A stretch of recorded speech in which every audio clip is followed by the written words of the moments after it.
Welcome to the Banker Lamp. Please enjoy the video. You start by clarifying what you mean F-117 Nighthawk versus Seahawk, because the how differs a lot. Once done, search museums, airshows, or official displays that host retired aircraft. These are lawful channels. Make sure to verify declassification and ownership. Museums often have acquisition records. Prepare ID, permissions, and budget for access or donations.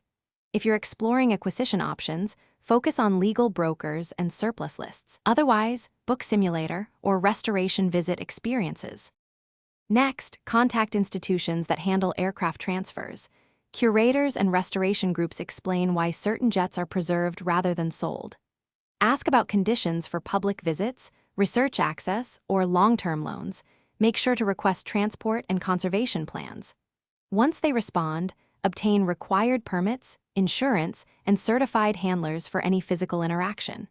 If your goal is simulation or education, secure authorized simulators or training facilities.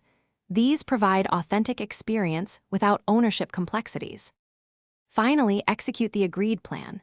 Sign contracts, arrange climate-controlled transport and storage, and set up ongoing maintenance and public access protocols if applicable. If you're visiting, confirm dates, safety briefings, and any hands-on limitations. Make sure payments and legal filings are complete before any transfer or close inspection. If obstacles arise, denials, export restrictions, or funding shortfalls, document reasons. Seek institutional partners, or pivot to accredited simulators and licensed replicas, which offer legitimate, safe alternatives.